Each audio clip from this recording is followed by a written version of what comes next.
This is a Diebold AccuVote TS electronic voting machine of the type used in elections in several U.S. states.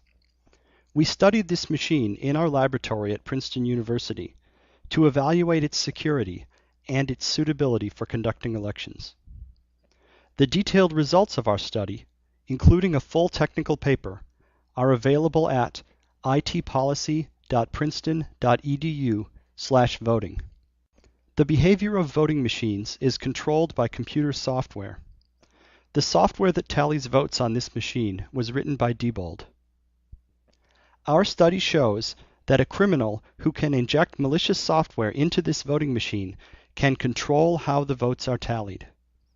His malicious software can steal votes, and it can cover its tracks so that the theft cannot be detected. To illustrate this danger, we have created in our laboratory a demonstration software program that steals votes. This video will show our demonstration software in operation. We will also show how a criminal can inject malicious software into a voting machine, and how he can create a computer virus that spreads itself between voting machines, injecting malicious software on every machine it infects. We will now show how to steal votes in a simulated election. On the morning of Election Day, the voting machine awaits instructions. The machine appears to be functioning normally, but unbeknownst to any observer, it contains malicious software that will steal votes. The machine greets the election workers normally. At this point, the election worker can perform so-called logic and accuracy tests that are supposed to determine whether the machine is functioning correctly. Logic and accuracy testing is essentially a pretend election. The worker casts pretend ballots, and then the machine counts the pretend votes. The election worker makes sure that the pretend count is correct. Our vote-stealing software can tell that the worker is doing logic and accuracy testing, so this is not a real election. It allows the pretend votes to be counted correctly, so that the machine passes the test. Everything still looks normal. Now the election worker tells the machine to start the election. The machine prints out a paper tape showing that no votes have been recorded yet. The election has begun. The first voter approaches the machine to cast his vote. The election workers have given him a voter card, which will allow him to cast one vote.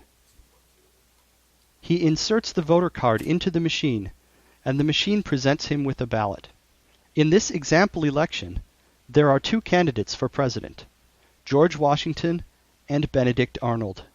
The voter chooses George Washington. The machine asks him to confirm his vote, and he does so. The machine ejects the voter card after marking it as used. That's one vote for George Washington. 4 more voters cast their votes. They vote for George Washington, Benedict Arnold, George Washington, and George Washington. The correct result for this election is George Washington 4 votes, Benedict Arnold 1 vote. Election day is now over. An election worker approaches the machine, inserts a supervisor card, and tells the machine to end the election. The machine prints out a paper tape announcing the results.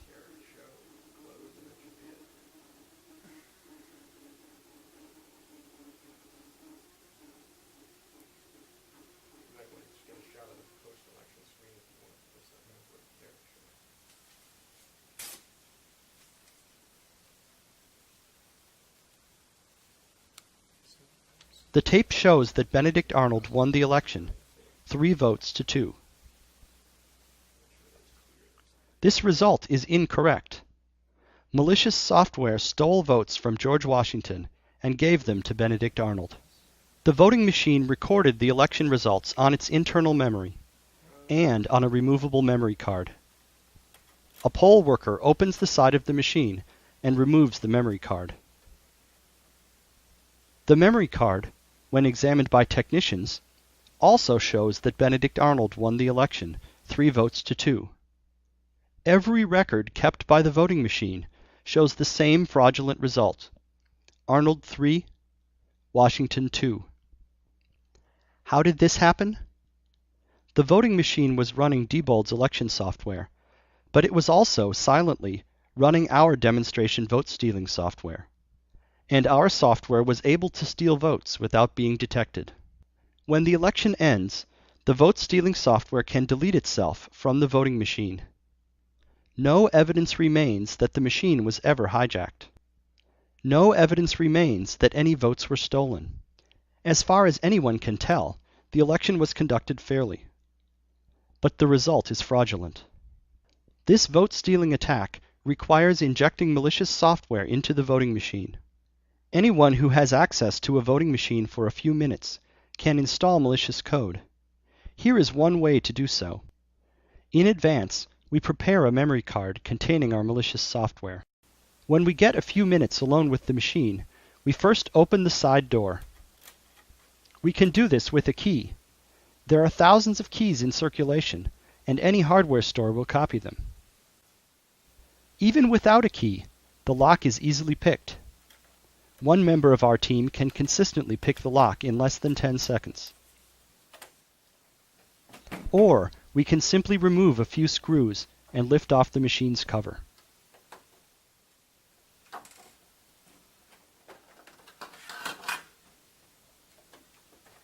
Next, we remove any memory card that is already in the machine and insert our prepared memory card.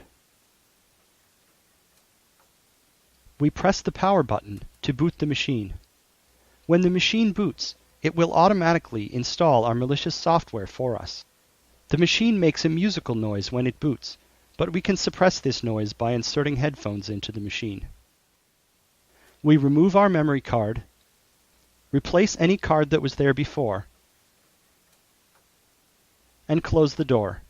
Our malicious code is now installed on the machine. The total elapsed time is less than 1 minute. Due to design flaws in the Diebold AccuVote TS voting machine, it is possible to construct a computer virus that infects these machines and spreads automatically from one machine to many others. To illustrate this, we have constructed a demonstration virus in our lab. The machines use removable memory cards to distribute software updates and store the results of elections. The memory cards function similarly to floppy disks or thumb drives on ordinary PCs. Memory cards act as carriers for the virus. When a memory card is inserted into an infected machine, the machine copies the virus onto that memory card. If the memory card is removed and later put into another machine, the virus spreads from the memory card to the new machine. In this way, the virus can spread from one infected machine to an entire population of machines. The virus can carry with it a malicious payload program that is installed on every infected machine. For example, our demonstration virus carries our vote-stealing software, so that every machine that catches the virus will steal votes. A criminal could use this kind of virus to install malicious software on many voting machines, even if he has access to only a few machines, or even only one. By planting a virus far enough in advance, he can ensure that a significant number of machines will steal votes on Election Day. These problems, taken together, pose a very serious threat to the security of the elections conducted on Diebold AccuVote TS voting machines. We urge public officials to address these issues promptly. More details, including a full technical paper containing a more complete security analysis and a discussion of mitigation strategies, can be found on our website at itpolicy.princeton.edu/voting.